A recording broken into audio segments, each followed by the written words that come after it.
جب قدرت کسی انسان کو اس کی من چاہی چیزوں سے محروم رکھتی ہے یا اسے دے کر واپس لے لیتی ہے تو اسے لگتا ہے کہ وہ دنیا کی ہر نعمت سے محروم کر دیا گیا ہے یا اس کے ہاتھ کچھ نہیں آیا۔ تو سنیں، کبھی کبھی اللہ کی رحمت اور مدد ان راستوں سے بھیجی جاتی ہے جو آپ کو انتہائی مشکل اور دشوار گزار لگ رہے ہوتے ہیں۔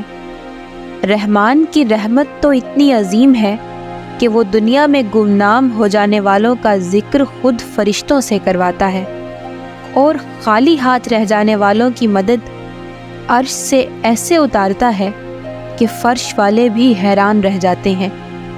اللہ تعالیٰ خود آپ کو اس کا اشارہ دے رہا ہے۔ قرآن میں کہتا ہے، جن لوگوں نے کہا اللہ ہمارا رب ہے اور پھر وہ اس پر ثابت قدم رہے، یقیناً ان پر فرشتے نازل ہوتے ہیں اور ان سے کہتے ہیں کہ نہ ڈرو اور نہ ہی غم کرو اور خوش ہو جاؤ، جس کا ہم نے تم سے وعدہ لیا ہے، اور ہم اس دنیا کی زندگی میں بھی تمہارے ساتھی تھے اور آخرت میں بھی، اور تم جو کچھ چاہو گے تمہیں ملے گا۔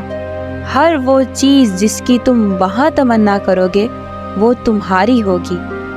یہ ہے سامان ضیافت اس ہستی کی طرف سے جو غفور اور رحیم ہے۔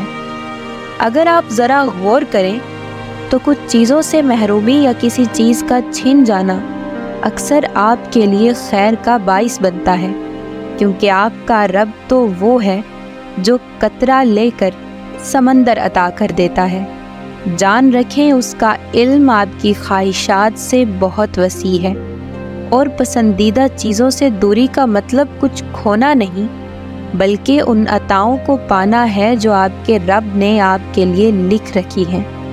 یاد رکھیں، جس کے حکم سے وقت چلتا ہے اسی کے حکم سے وقت بدلتا ہے، اور جب فرش پر مدد کے تمام دروازے بند کر دیے جاتے ہیں تبھی اللہ عرش کی مدد کے وہ دروازے کھولتا ہے جو آپ کی صبر سے بھیگی آنکھوں کو شکر کے سجدوں میں رلا دیتی ہیں۔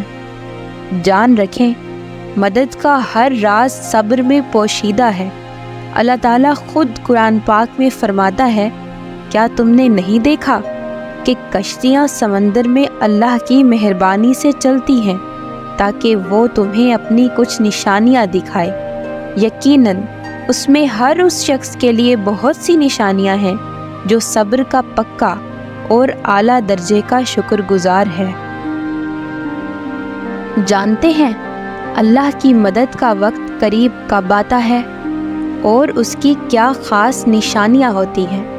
تو جان لیں کہ جب اچانک آپ کی زندگی میں کوئی تشنگی یا آپ کی زندگی کی کوئی بے ترتیبی آپ کو اللہ کی آیات سے جوڑ کر آپ کے باطن کو ترتیب دے کر سنوارنے لگے، تو سمجھ لیں کہ اللہ کے غیبی مدد کے وہ تمام دروازے جنہیں آپ اپنی نادانی سے قفل لگا چکے تھے وہ اب کھلنے ہی والے ہیں۔ اللہ تعالیٰ خود قرآن میں آپ کو اس کا اشارہ دے رہا ہے، اور قسم ہے انسان کے نفس کی اور اس ذات کی جس نے اسے تمام ظاہری اور باطنی قوت کے ساتھ اسے استوار کیا، پھر اس کا فجور اور اس کا تقوی دونوں اس پر الہام کر دیا۔ یہ اس لیے کہ رات سے دن اور دن سے رات نکلنے والا اللہ ہی ہے۔ وہ سمیع و بصیر ہے، وہی بالادست اور بزرگ ہے۔ یاد رکھیں، آپ جتنی بار اللہ سے دعا مانگتے ہیں اللہ اتنی بار آپ کے لیے مدد کے اسباب بناتا ہے۔ جب اس کی مدد کا وقت قریب آتا ہے تو سب سے پہلے وہ آپ کے دل کو جوڑتا ہے، پھر اس کے بعد جینے کی ایک نئی وجہ دیتا ہے۔ پھر جب آپ ضبط کے بندھن میں بندھ کر خود کو مضبوط کر لیتے ہیں، وہ حیران کن انداز میں مدد بھیج کر چیزوں کو آپ کے حق میں بدلنا شروع کر دیتا ہے، جس کا آپ نے کبھی گمان بھی نہیں کیا ہوتا، کیونکہ وہ رب جب دینے پہ آتا ہے تو قابلیت نہیں دیکھتا بلکہ نواز دیتا ہے۔ قرآن کہتا ہے حقیقت یہ ہے کہ اللہ تمہارا حامی و مددگار ہے اور وہی بہترین کرنے والا ہے۔ مطمئن ہو جائیں، کامل توکل اور انگنت دعائیں آپ کی خزاں بھری زندگی میں وہ بہار لانے والی ہیں جو آپ کی زندگی کو حسین رنگوں سے بھر دیں گی۔